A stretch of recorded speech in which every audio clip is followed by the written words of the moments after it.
I recently crossed a major net worth milestone, and it has had me seriously thinking about my broader financial strategy as I move into my 30s. Ultimately, this has led me to Financial Independence Reddit, which has now made me obsessed with the idea of becoming financially independent, calculating my financial independence milestones, and hopefully becoming work optional in my 30s or early 40s.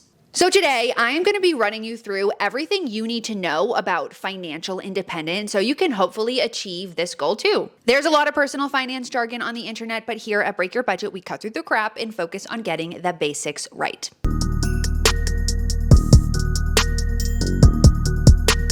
So there is so much information about financial independence online, and the more that I've begun to dig into it, the more I've noticed how confusing and convoluted all of the resources online really are. There is no clear calculator for understanding your financial independence numbers and how your current assets play into your expenses and your future assets. And honestly, in my opinion, there wasn't really like a clear resource that like prescriptively laid out the different types of financial independence and the different factors that you need to consider as part of the broader financial independence movement in your life. And so when that happens, I like to take things into my own hands, and I'm in the process of working on a financial independence calculator, which I will show you in next week's video, because how we're going to do this is I am going to break this up into a two-part series where today I'm going to explain some key concepts related to financial independence that are integral to understand, and then the three types of financial independence, so traditional FIRE,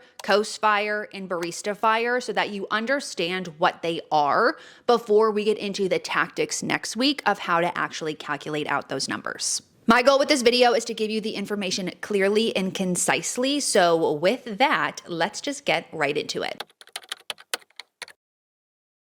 Let's get started here with understanding what financial independence truly is, because it's a little bit different than what you're thinking about when you think of traditional retirement. At its core, financial independence means that you have enough money to cover your expenses without having to work to earn more money. This is probably what you're thinking about when you think of true retirement. The difference being true retirement happens later in life when you're 65, and the FIRE movement really focuses on reaching that financial independence point early so that you can retire early, which is the RE part of FIRE. So with that in mind, financial independence is not the same thing as retirement, because retirement is something that you work towards later in life. Financial independence is having the freedom to become work optional at any point during the working years of your life. And this can look different for everyone, okay? So I'm gonna lay out a couple of different examples of what true financial independence could look like. It could mean being super frugal in your 20s and your 30s and going full retirement mode by the time you hit 40. This is generally what people think of when they think of the broader FIRE movement, like this extreme frugality to work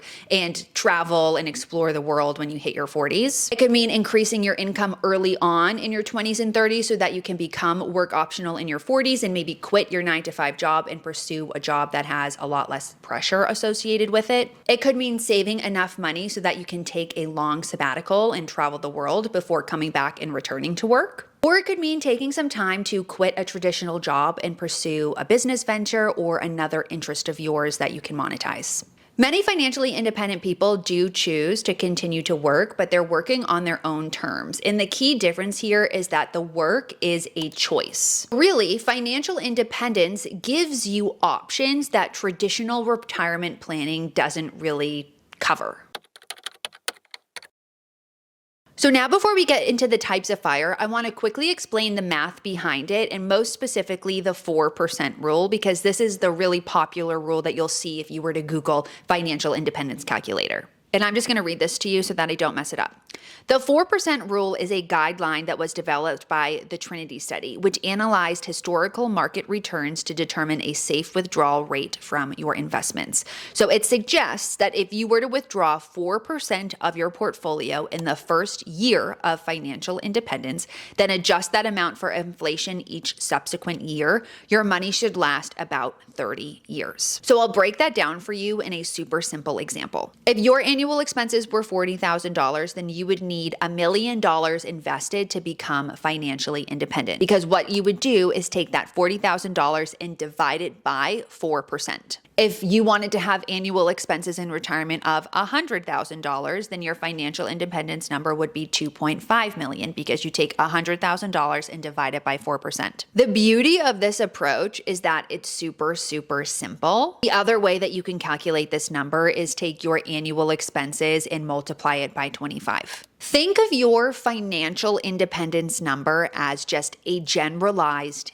estimate. The challenge with financial independence that no spreadsheet and no calculator and no 45-minute long YouTube video can explain or predict is that the future could turn out to be totally different than what we think it's going to turn out as. Nobody can predict what will happen with the markets, what will happen with the world. So everything related to financial independence, even if you get super prescriptive in the numbers, which we're going to do next week, is still an estimate and needs to be treated as such. The other thing too that I really want to emphasize is that financial independence is more of a lifestyle choice than it is just simple, straightforward math. So think about the way that you want to design your lifestyle and what you want your life to look like should you achieve financial independence. And I'll explain to you what that looks like for my life for a little bit of context and hopefully some inspiration or an example. So for me, I don't want to go back to working a corporate job. Obviously, if I had to work a corporate job, I totally would. But my goal is to reach a point where I've saved and invested enough money that in my next job, whether I'm working break your budget into perpetuity or, I sunset this business and move into something else, I want it to be low pressure and I don't want it to be like a traditional 9 to 5. So part of figuring out my financial independence number is really understanding what catalyst would have to fall into place to warrant me needing to go back to a 9 to 5. Another example would be really taking the revenue pressure off of myself when it comes to my business, because if I understand what my financial independence number is and how much money I need to save and invest, I can actually use that to do business planning. So I'm not unnecessarily putting tons of pressure on myself to earn more and more and more if I've already reached that threshold. And the last layer of this is that I have absolutely no problem working part-time. It's actually something that I want to do.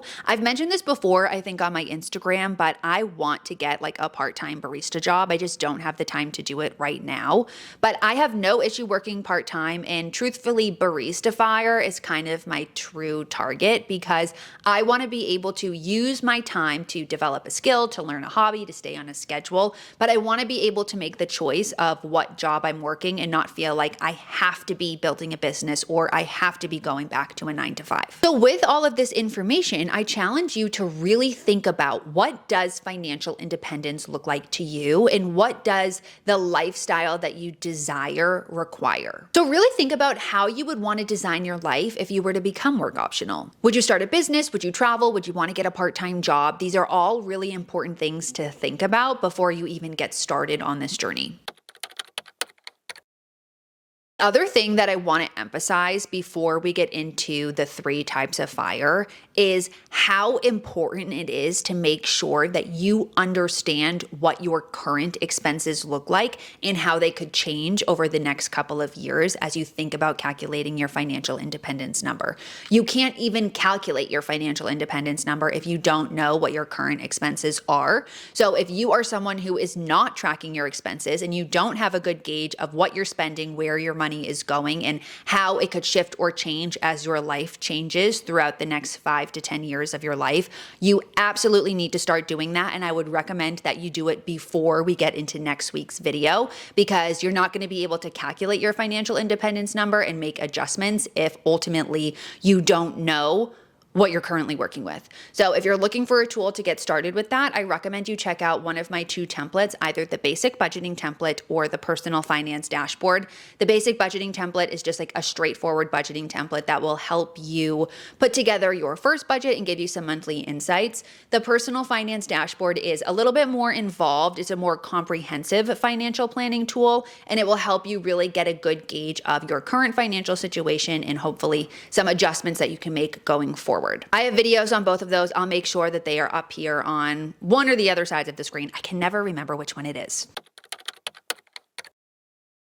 Okay, now let's pivot into the 3 types of FIRE: traditional FIRE, Coast FIRE, and Barista FIRE. We'll start off with traditional FIRE. Traditional FIRE is what most people think about when they think about the FIRE movement. It really is saving up enough money to be able to retire early in your 30s or your 40s, and it's often associated with extreme frugality. And to be completely transparent, the extreme frugality of it all, which is the reason why I never really explored financial independence as part of my financial journey, because I always thought that financial independence meant that I needed to cut tons of corners and that I had to completely stop working. And it was just not something that I was super interested in. But I didn't know that there were the other types of FIRE like Coast FIRE and Barista FIRE. The core principle of traditional FIRE is pretty simple: save and invest as much as you possibly can so you can stop working as soon as possible. So what does it take to reach traditional FIRE? The answer really depends on your timeline. If you wanted to reach traditional FIRE in your 30s and your 40s, you have to make sacrifices and save and invest really aggressively, probably 70 to 80% of your income if you have just like a traditional corporate 9-to-5 job. This is obviously way beyond the traditional advice of saving 10 to 15% of your income for retirement if you were on a traditional target plan, meaning you wanted to reach retirement in your 60s. In dollar terms, most people who are aiming to reach traditional FIRE need to have $1 million to $2.5 million invested. But obviously, this is going to vary a lot depending on your lifestyle choices, where you live, and obviously, again, the timeline in which you want to reach this milestone. For me personally, I don't have any plans to reach traditional FIRE before the traditional retirement age around 65. Even though I don't want to work a 9-to-5 if I can avoid it, I still intend to work at least part-time. Ideally, I would be continuing with Break Your Budget or some spin-off of Break Your Budget for as long as I possibly can. I hope to do this for many, many years to come. And I am planning to just continue to invest into my retirement accounts, A, for tax purposes in the present, but B, so that when I do reach my 60s, I don't have to worry about money at all. So if you are someone who wants to reach traditional FIRE, but you don't necessarily feel like it's possible for you to reach it in your 30s or your 40s, or these other 2 types of FIRE that I'm going to explain are of more interest to you, it's totally fine to have your traditional FIRE target just be your traditional retirement planning and your traditional retirement targets that you've already probably set in stone.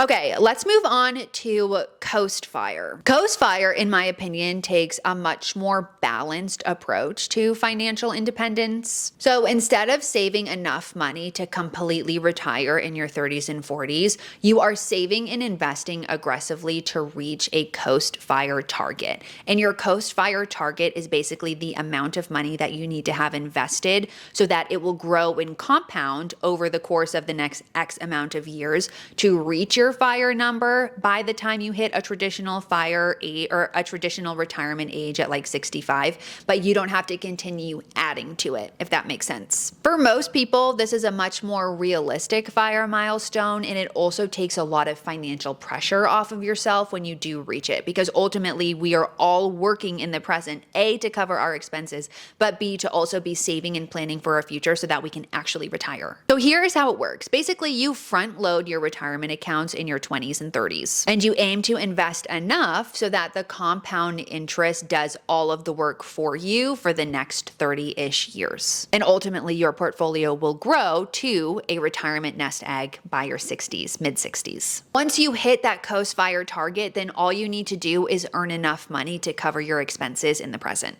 So I think this is also really best explained through an example. Let's say you're 30 years old and you've managed to save $250,000 in your retirement accounts. This would be done through maxing out your employer retirement accounts as well as IRAs. If you were to never add another penny to your retirement accounts and you set a plan for a modest 7% annual return, by age 65, that $250,000 will grow into over $2 million. And that really is the magic of compound interest. You wouldn't have to add any more money to that account. So this is a milestone that I have actually already reached. Although, like I mentioned earlier, I'm still planning to continue to contribute to my retirement accounts, both for tax purposes expenses because I can afford it and because I really don't want to worry about retirement and money when I hit that point in my life. What I love about Coast Fire specifically is the flexibility that it offers both with your financial goals, but also with your career. So essentially, once you've reached that Coast milestone, if you wanted to, you could take a lower pressure job because all you have to do is make enough money to cover your expenses in the present day. And then if you have any other short-term goals. And really what Coast Fire does is it takes the pressure off to like maximize your income and maximize the amount of money that you're putting towards saving. So I think that Coast Fire is a really great target to work towards. The other reason why I really like Coast Fire is because I think it draws attention towards your professional goals, because traditionally we are taught and kind of programmed to continue growing at like a diagonal, constantly moving upward pace when it comes to our salary and how much money we're earning, where that's not necessarily necessary when you run the numbers and you truly look at the math. Obviously, if you wanted to retire before 65, that Coast Fire number is going to change. You're going to have to think about traditional fire in one way or another. But if your goal is to just reduce the amount of pressure in your professional life and retire at a regular 65-ish age, then Coast Fire is a really, really great target to work towards.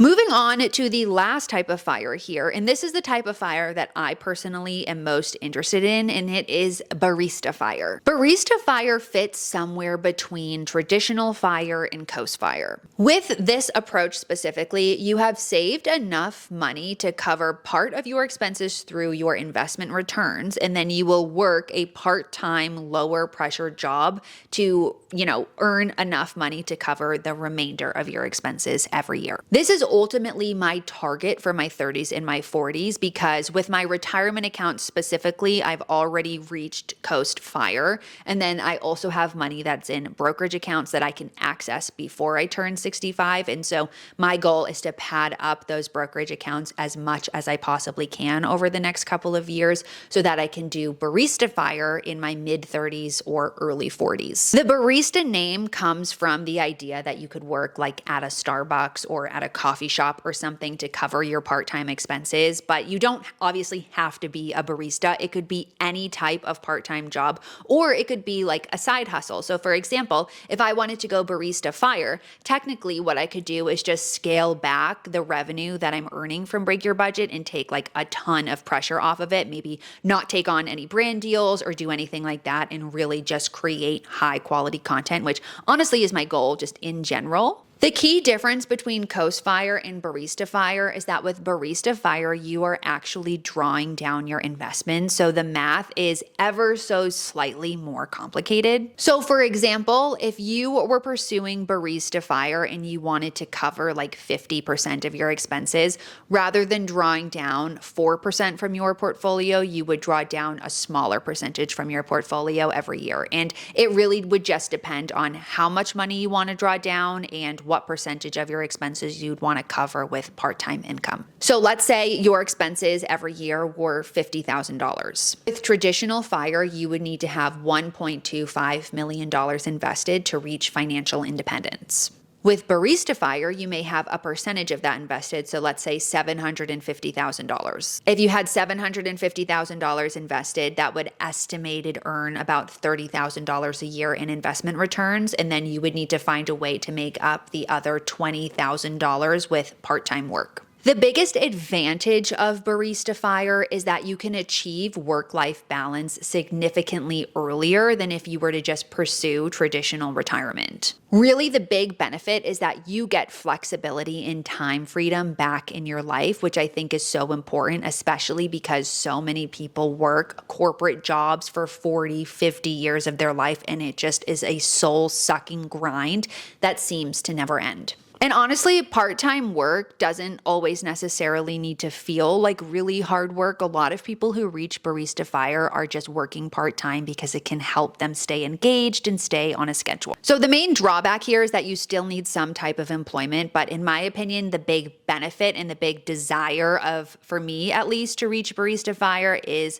the flexibility that comes with work-life balance. You really do have a lot more choice and a lot more time freedom over what you're doing doing for work, how much you're working, and how much pressure you're putting yourself under when it comes to like your work and professional decisions. So now that you understand the different types of FIRE, I want to know in the comments which type of FIRE is most interesting to you. And again, I really want to emphasize how important it is that if you even want to calculate your FIRE numbers in the first place, you have to know the current state of your finances. Think about it as giving yourself directions. Like you could not give directions to a destination if you didn't have a starting point. That literally does not make any sense. So you need to identify what your current starting point is, not only with just what you're spending on an annual basis, but also your net worth. How much money do you have invested in your retirement accounts?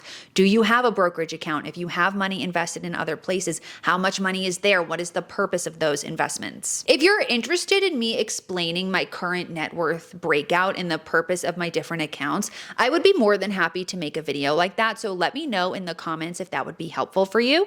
And if you enjoyed this video or you learned something, make sure you give it a thumbs up and you subscribe to my YouTube channel. And I will catch you next week in our video where I go over how you can actually calculate out your financial independence numbers.